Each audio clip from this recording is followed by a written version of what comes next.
the US and partners. This is very significant, and the discussions in Geneva took important steps forward, with progress between the US and Ukraine on an updated peace framework. I can reassure the House that work is ongoing to refine this plan. And, Mr. Speaker, we're clear about the fundamental principles here, that Ukraine's sovereignty must be maintained, that Ukraine should be able to defend herself in future, and that matters about Ukraine and its future must be determined by Ukraine. We are clear their voice must always be at the heart of the process, and elements relating to Europe and NATO will need the consent of Europe and NATO members. So there's still a long way to go and a tough road ahead, but we're more committed than ever to this cause and to pushing forward on this process. And that's why, Mr. Speaker, later this afternoon, President Macron, Chancellor Merz and I will convene the Coalition of the Willing, which now has 36 members, to discuss how we can advance the peace process and to discuss how we can continue to keep Ukraine in the fight right now. Because, Mr. Speaker, Ukraine continues to hold the line. They continue to mount a fearless defence of their country, and they deserve not just our respect, but our help and our support. After all, it is not just our values that are at risk here, it's our security too. In addition to targeting energy and food prices, Putin continues to seek to undermine our security, including, Mr. Speaker, by sending Russian ships into our waters. The Royal Navy intercepted 2 Russian ships in our waters in the last 2 weeks.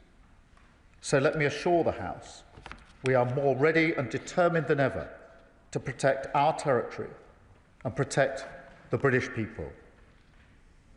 As we work towards that end, we will never let up on the support that Ukraine needs, the vital defensive capabilities it needs to protect its people, and the economic pressure that we must continue to mount on Russia to cut off the fuel to their war machine. Mr. Speaker, the urgent need to take Russian oil and gas off the global market was something I discussed extensively at the G20. This is vital, especially now, as winter begins to bite in Ukraine and Putin continues his barbaric attacks on civilians and civilian energy infrastructure. Because, Mr. Speaker, as this House knows, and the British people know, there is only one nation that wants this war, only one nation that launched this illegal invasion, and only one nation that deploys a constant barrage aimed at murdering innocent civilians. We saw that again last night, Mr. Speaker, with Russia's strikes on Kyiv. Indeed, in the last week before last night, Russia launched over 1,200 drones and over 60 cruise and ballistic missiles at Ukraine, killing children like 7-year-old Amelia, a Polish citizen, killed alongside her mother by a Russian missile in Ternopil last Wednesday, an attack that took 34 lives in total. And, Mr. Speaker, last night, as a family, we celebrated my daughter's 15th birthday. Later, I saw images on the news of a young girl, about the same age, being pulled from the rubble of a building in Ukraine, where her mother had just been killed. It's abhorrent. It's beyond belief. Yet Ukraine lives this same story every night in their cities and every day on the front line, where so many Ukrainians are killed fighting for their freedom. And, Mr. Speaker, we should not forget that Putin's aggression, his illegal actions, and his total disregard for human life has taken a huge toll on his own people. Thousands of Russian soldiers are killed every single day. 100,000 have been killed attacking Donetsk. In total, more than 1 million Russians have been killed or injured, all because of the depraved ambitions of one man. So, Mr. Speaker, we say again, this country will never falter in our support for the Ukrainian people. We will maintain a unity of purpose with our allies, and we will focus on delivering the calm, serious leadership that is needed to advance a just and lasting peace for Ukraine and indeed for the whole of Europe. Mr. Speaker, let me now turn to my broader discussions at the G20. I took the opportunity in South Africa to raise the ongoing and utterly horrifying situation in Sudan. We are working with our partners to break the restrictions on humanitarian aid and demand accountability. We must rally global pressure to stop the slaughter, achieve a sustained ceasefire, and ultimately to deliver a transition to civilian rule. Mr. Speaker, in South Africa, I also chaired the Global Fund replenishment alongside President Ramaphosa, leading the charge in the global fight against AIDS, TB and malaria, work that has already saved over 70 million lives. Yet, Mr. Speaker, malaria still kills a child under the age of 5 nearly every minute. 4,000 adolescent girls and young women still contract HIV every week. And TB remains the world's single deadliest infectious disease, even though we've had a cure for nearly a century. So we will keep driving this project forward because it's the right thing to do and because it helps protect the United Kingdom from future pandemics and health emergencies.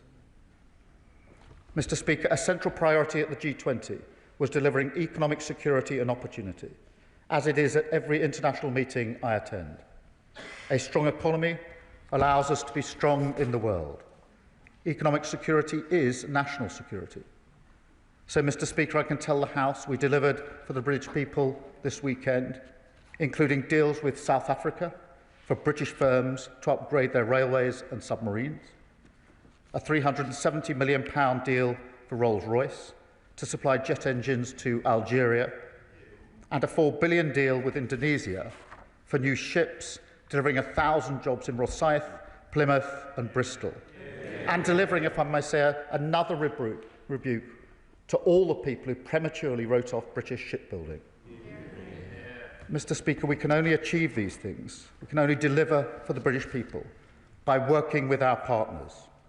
And I think this is a moment to raise our sights. Mr. Speaker, the House will recall that it was when the global financial crisis struck that the G20 showed its full potential, when my predecessor, Gordon Brown, marshalled a global response to that crisis to protect the savings and finances of the British people. And so, in this moment of growing fragility and crisis around the world, it is time once again to take a more purposeful, unified approach, focused on global growth and stability. I called for a response based on the right balance of investment and fiscal discipline, open markets, reforming the global trading system, and tackling the cost of living crisis. That approach was echoed by the leaders' declaration from Johannesburg. And, Mr. Speaker, I'm also pleased to say that the summit confirmed that the UK will take on the presidency of the G20 in 2027, the first time it's returned to the UK since 2009. It will be a proud moment for our country, part of our work to restore Britain's international leadership, which was neglected for so long. And we will use that presidency to drive the agenda that I've been talking about today, to drive growth and opportunity, to create jobs, cut the cost of living, and fundamentally strengthen the economic security of the British people. That is what we're doing at home and abroad, and I commend this statement to the House. Can we bear note the Leader of the Opposition? Mr. Speaker, can I thank the Prime Minister for advance sight of his statement. We are proud to stand shoulder to shoulder with Ukraine, and our support remains unwavering. Ukraine is battling the most flagrant breach of territorial integrity in Europe in recent times. We must never forget that this war was started by Putin, who is trying to extinguish a democracy on our own continent. It is important that we stand together to defend the principle that aggressors should not succeed. The previous Conservative government led Europe in support for Ukraine. We were the first country to provide modern Western main battle tanks and to gift munitions and Storm Shadow missiles. We led the way on sanctions and trained tens of thousands of Ukrainian soldiers on UK soil. It is now incumbent on this government to leverage British influence at this crucial time for the West. Putin's relentless bombardment of Kyiv and KGB-style negotiating tactics show he is not serious about peace, which is why Russia must not be welcomed back into the international fold without a comprehensive peace agreement. So will the Prime Minister rule out support for readmitting Russia to the G7? We all want this terrible war to end. And as the Prime Minister rightly said, elements of that draft 28-point plan were unacceptable. Conservatives are clear that the blanket surrender of Ukrainian territory would mean rewarding Putin's unprovoked aggression. What is the government's position on reports that Ukraine's territorial integrity is on the table? Because if Putin is seen to emerge stronger from these negotiations, all our potential adversaries will be emboldened. Be in no doubt, Mr. Speaker, the axis of authoritarian states is collaborating to destabilize the West, aided by China, with Iran providing weapons and North Korea providing troops for Putin. It is precisely for these reasons that the government must continue to work extremely closely with the US and to understand their objectives. Parties like the Lib Dems and the Greens, who are encouraging us to decouple from the US, are putting their anti-American prejudice above national security. But, Mr. Speaker, given that in the last fortnight, the Royal Navy has intercepted 2 Russian ships in our waters, and with Russian spy ships pointing lasers at RAF pilots, it is a disgrace that Reform are still blaming NATO for Russia's aggression. Although perhaps it should come as no surprise when their former leader in Wales was sent to prison last week for taking bribes from Putin. Earlier this year, Mr. Speaker, many countries came together to form the Coalition of the Willing, pledging to strengthen support for Ukraine. Can the Prime Minister update us on the planning and readiness of the Coalition of the Willing? What is its scope and terms of mission? And what can the Prime Minister tell us about a counter-proposal that is reportedly being submitted by the EU? Mr. Speaker, to stand with Ukraine, we need to know we can also stand on our own 2 feet. Last week, the Commons Defence Select Committee warned that Britain is unprepared for a major attack and the government is making glacial progress towards conflict readiness. So it is concerning that reports indicate the MOD faces a potential budget cut this financial year of £2.6 billion. Can the Prime Minister confirm whether this is true or false? Meanwhile, the EU is reportedly demanding nearly €7 billion for the UK to buy into its defence fund. Conservatives warned that this would happen. At the time the UK-EU reset deal was being negotiated, the Shadow Defence Secretary said that Labour had given away 12 years of British fishing rights in exchange for nothing. He was right. Will the Prime Minister rule out paying the EU for access to SAFE? Mr. Speaker, it is extremely disappointing that Europe is still buying Russian oil and gas. Moscow should be denied safe harbours for its tankers and profits, and Europe should ban Russian oil and gas sooner than its current 2027 deadline. I believe the Prime Minister agrees with that sentiment, so what pressure will he put on European countries to stop them buying Russian oil and gas? Mr. Speaker, the UK's genuinely world-leading support has made a material difference to Ukraine's ability to fight back against Russia's illegal invasion, support that I will remind the Prime Minister began under the Conservatives. Let's not forget that in 2022, Russia thought it could capture Kyiv and subjugate Ukraine within days. So let's wake up and face that threat from Russia. So finally, Can the Prime Minister reassure the House that we will be boosting our own defence capabilities as well as using our influence to ensure that secure future for Ukraine? Minister. Well, can I start by thanking her for her support on Ukraine? I think it is really important that we stay united in this House. And can I readily acknowledge the role of the previous government in leading on Ukraine and, in fact, in bringing the whole House together on this issue, which it did for a number of years and allowed us a platform on which to build the support that we are now putting in place.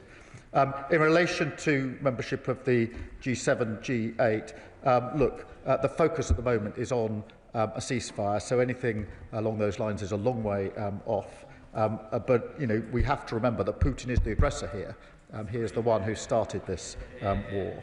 On territorial integrity, the sovereignty of Ukraine is paramount, and that's why any questions about the future of Ukraine must be determined by Ukraine, and that is why I've been speaking frequently to both President Trump and President Zelensky. President Zelensky probably 5 or 6 times in the last 2 or 3 days on a whole range of issues. Can I join her in her comments about reform, because it is shocking that a senior official, the leader in Wales, has been jailed for over 10 years, a very significant sentence, for pro-Russia bribes. That is extraordinary.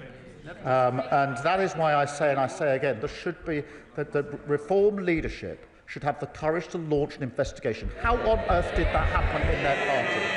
And what other links are there? But today, and this statement and the question across the House will reinforce once again that reform with their pro-Putin approach would have absolutely no role in bringing allies together on important issues across the globe.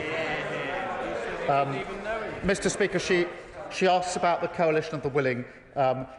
9 months ago, President Macron and I brought the coalition of the willing together. There are now 36 like-minded countries that meet and discuss frequently and align our positions and our support. That is a considerable achievement, and we have plans in relation to security guarantees, in relation to air, sea and land.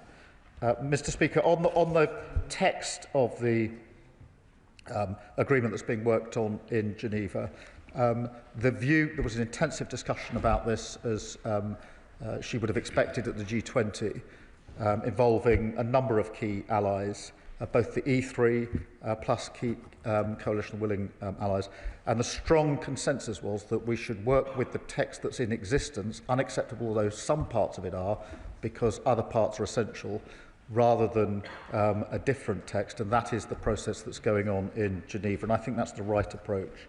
On defence spending, I've made my position clear, and it goes with the strategic review of defence as well as to how we take that forward. The safe negotiations are going on with the EU in the usual way, and one of the commitments I made in relation to our reset with the EU was that we would do it by quiet diplomacy rather than shouting from megaphones across the channel. On oil and gas, she asks, and this is really important, we are taking every opportunity to have extensive discussions to take Russian oil and gas off the market.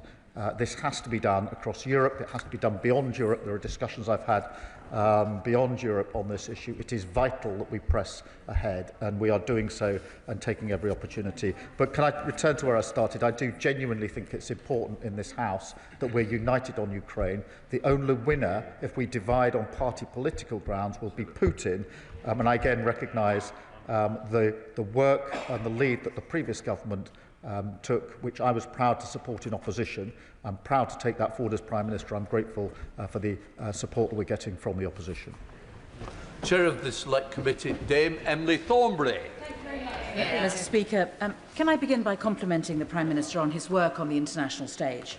But ask him, is he aware that yesterday a statement was put out by the 22 chairs of the Foreign Affairs Committees from parliaments from across the whole of Europe, and we made it clear that we are united in the belief that Ukraine's sovereignty is not just vitally important for brave Ukrainians, but it is vital for the continued security of Europe too. And so we are very pleased to hear from the Prime Minister when he assures the House that any plan that is to be agreed will be nothing about Ukraine without Ukraine, but can he also assure the House there will be nothing about Europe without Europe? Well, can I thank her for her question, but also reassure her I did see that letter that was put out yesterday. And she's absolutely right that this conflict affects Ukraine and Ukraine's sovereignty, but it also affects the whole of Europe, including the United Kingdom, both in our values and our security, and materially in relation to things like the cost of living and the price of energy. Nothing about Ukraine without Ukraine, nothing about Europe without Europe, nothing about NATO without NATO are key principles that sit behind the work that we're doing. Daisy Cooper, Deputy Leader of the Liberal Democrats. Thank you, Mr. Speaker, and may I thank the Prime Minister for advance view of his statement. If this is the endgame for Putin's illegal and murderous war, then we have one chance to get it right. One chance to safeguard the future of Ukraine and one chance to safeguard the future of Europe. The stakes could not be higher. Many of us fear that President Trump is gearing up to betray the rights of Ukrainians. Ukrainians who have fought valiantly in the face of war crimes, torture and the abduction of thousands of children. The White House has tried to deny that Trump's original 28-point plan was a Russian wish list, but that is precisely what it was. We Liberal Democrats welcome the statement from the Prime Minister that Ukraine's sovereignty must be maintained. So when the Prime Minister speaks with the Coalition of Willing this afternoon, will he relay that all major parties in this House agree with him in unequivocally ruling out any proposals that limit Ukraine's sovereignty to defend itself now or in the future must be ruled out, including its right to join defence alliances like NATO? Mr. Speaker, will the Prime Minister also offer his support and that of the Coalition of Willing to join President Zelensky for any future negotiations with President Trump, so President Zelensky doesn't have to suffer the indignity of being bullied by Trump on his own once again, and so that Europe can show a strong and united stand? Mr. Speaker, the Prime Minister is absolutely right to request that Reform UK conducts an investigation into pro-Russian bribes. Can I ask the Prime Minister whether he will also then commission a second Russia report into Russian interference in our democracy? My honourable friend for Bicester and Woodstock has brought forward a bill enabling the unilateral seizure of Russian state assets in the UK. Can the Prime Minister confirm whether in his discussions with G20 partners he has secured any progress on plans to seize those frozen Russian assets, and if not, why not? Mr. Speaker, on Sudan, will the Prime Minister use his role as the penholder for Sudan to take the lead at the United Nations to secure and enforce a countrywide arms embargo? And finally, the Prime Minister did not mention China, despite reports that the Prime Minister met with the Chinese Premier at the G20. The apparent imminent approval of Chinese super embassy would be a moment of shame for this government. So will the Prime Minister block this application and summon the Chinese ambassador to make clear that we will not accept Beijing's efforts to spy on our parliament, nor will we accept their efforts to intimidate and harass Hong Kongers in our communities? Well, can I start by thanking her for her support in relation to Ukraine support, which is important, and certainly I'll make a point this afternoon at the Coalition of Willing of expressing how united this House is in relation to the key principles. In relation to her point about President Zelensky, we are, I think, the closest ally of Ukraine in terms of respected and trusted, and that is why not only have I spoken intensively and extensively to President Zelensky over many months and years, but in particular over the last few days, a number of times, sometimes a day, including this morning, in order to do what we can to guide this into the right place. In relation to reform, I completely agree with her comments. It is extraordinary that in this chamber we're having a debate about a war which Russia has perpetrated on Ukraine, and a senior member of Reform is convicted of pro-Russian bribes. In relation to interference with democracy, it is of deep concern. On the assets, look, we are having extensive discussions about this, including at the G20 and elsewhere, in relation to what more can be done. Making progress. It's not straightforward, as she will know, but it is the subject of very extensive discussions to see what more we can do. And in relation to, well, firstly, the Chinese Premier, let me just be clear. I said hello and shook the hand of the Chinese Premier at the G20. We're in the Leaders' Lounge together, and it would have been a little bizarre and discourteous not to have done so, but we didn't actually engage in any substantive discussion. She raises the question of the embassy. That's obviously a quasi-judicial decision that will be taken in accordance with those processes. Tamanjit Singh Desi, Chair of the Select Committee. Thank you very much. I welcome the Prime Minister's update statement to the House, but, Mr. Speaker, let's be under no illusion. President Trump's originally proposed peace plan is humiliating and unpalatable to the Ukrainians, would actually be detrimental to our own European security, and would reward the invading, annexing aggressor. And that's why yesterday the cross-party House of Commons Defence Committee issued a very robust statement calling on the government to urgently give full moral, practical and support in whatever way that it could, especially diplomatically, to our Ukrainian friends. But would the Prime Minister agree that at this critical juncture, it is imperative that the UK, along with its European allies, shows clear and determined leadership, is actually around the table to negotiate so that we can be a voice for our Ukrainian friends, because if we're not at the table, we'll be on the menu.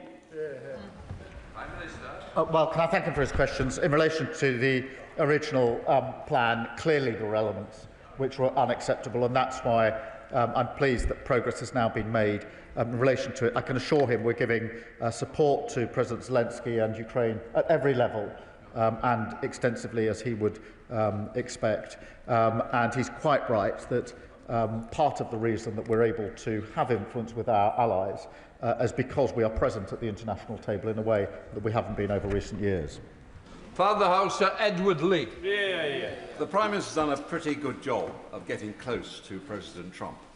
Can he convince him that to reward the tyrant bear with land he's already taken is bad enough, but it would be utterly egregious and appalling to allow him, the bear, the ruthless bear, to take land he hasn't even taken yet in Fortress Donbass? And it would make Ukraine utterly defenceless, just as we allowed Czechoslovakia to be utterly defenceless when we forced them to give up the Sudeten land 85 years ago. Well, look, can I agree with him in terms of the very idea of negotiating land which hasn't been taken in nearly 4 years of a conflict and has cost tens of thousands of lives is so obviously unacceptable that it shouldn't be put forward or seen as a serious proposition, and I agree with him wholeheartedly on that. Alex Sobel. Mr. Speaker, I thank once more the Prime Minister for his hinting support for Ukraine and that nothing can be done for Ukraine without Ukraine. In the last few moments, media sourced in the US have reported that Ukraine has agreed to the peace proposal brokered by the Trump administration. I know the Prime Minister will not have the detail of that, but if this is the case, I know we're in a statement now, will he come back and give the House the full details of what has been agreed by Ukraine, US and potentially Russia? Yes, of course I will. From my discussions with President Zelensky this morning, I'll need to look precisely at that, but I suspect it won't be the whole of the agreement that needs to be reached, because obviously the discussions so far have been predominantly Ukraine-US.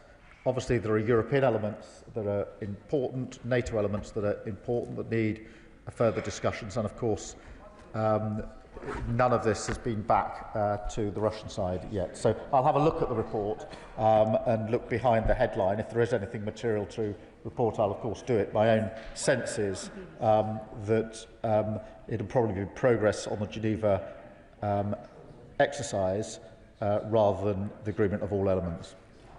Sir John Whitting. If it is the case that Ukraine has agreed to a proposal which has been brokered by the United States, would the Prime Minister agree that if it is acceptable to Ukraine, then it must be made acceptable to Russia, and that we need to exert every possible pressure on Russia through increased military support, sanctions and use of frozen assets in order to make them accept a ceasefire? Well, I certainly agree with that wholeheartedly, and we'll see what has been. I suspect it's the version that emerged from Geneva yesterday that may be being talked about. But of course the next step is Russia, and we need to exert every pressure, whether that's capability, whether it's in relation to the assets, or whether it's oil and gas, which we've been bearing down for a considerable period of time. Stella Crease.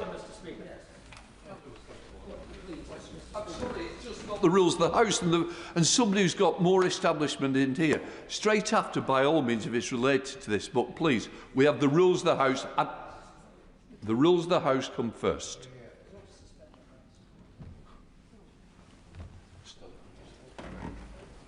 Thank you, Mr. Speaker.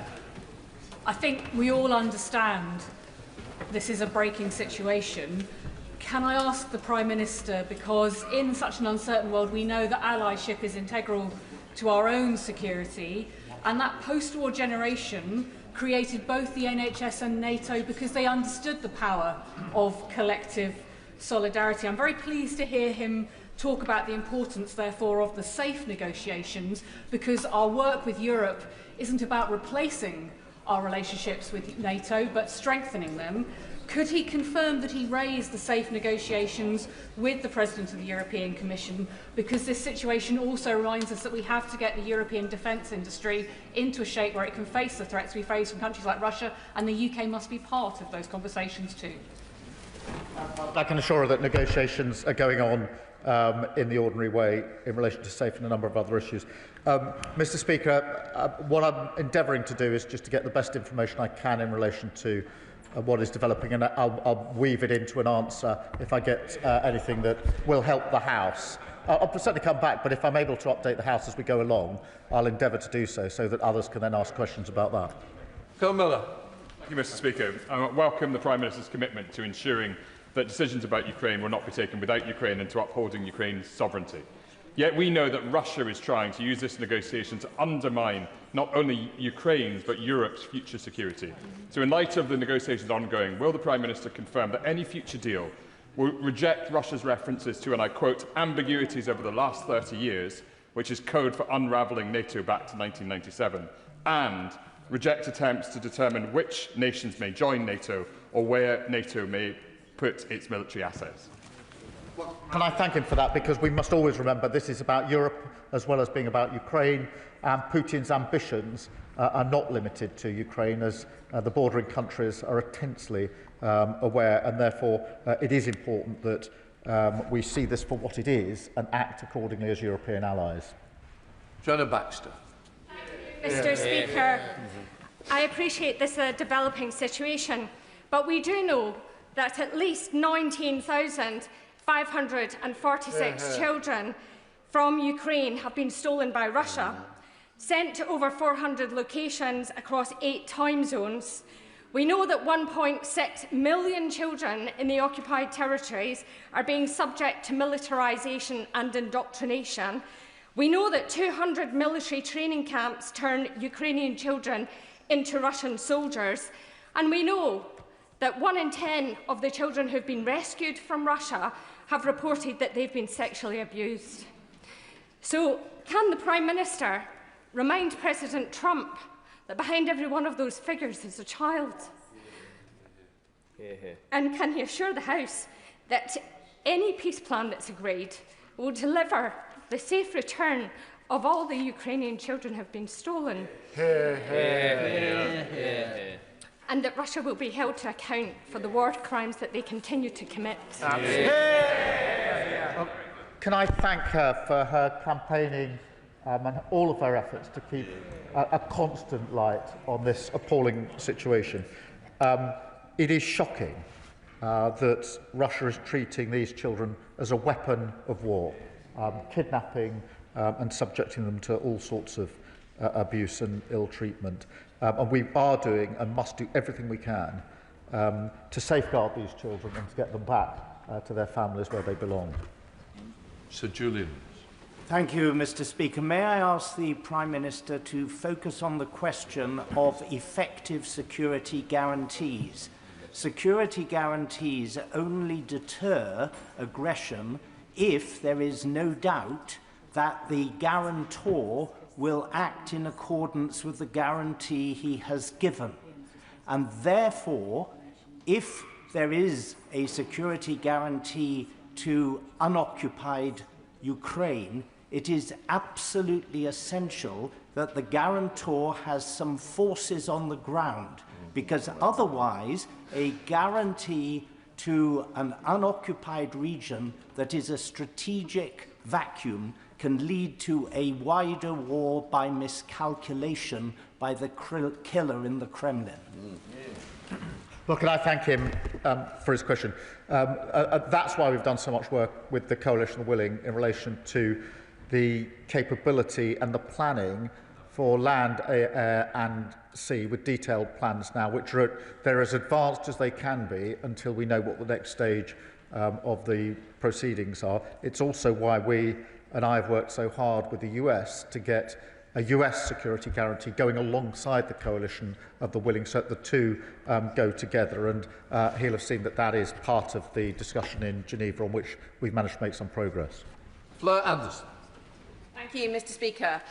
I join many others here today in welcoming the recent progress on the war in Ukraine and at the G20 in Geneva, and most recently.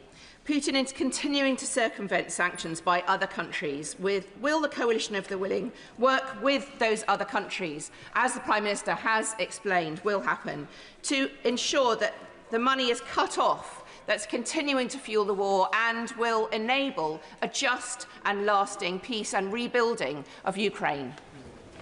Well, I thank her for her question. This question of sanctions is absolutely vital, and bearing down on any individuals trying to circumvent those sanctions. And that's why we put in place the sanctions and the measures behind the sanctions, and we work with allies to make them enforceable. Stephen Flynn.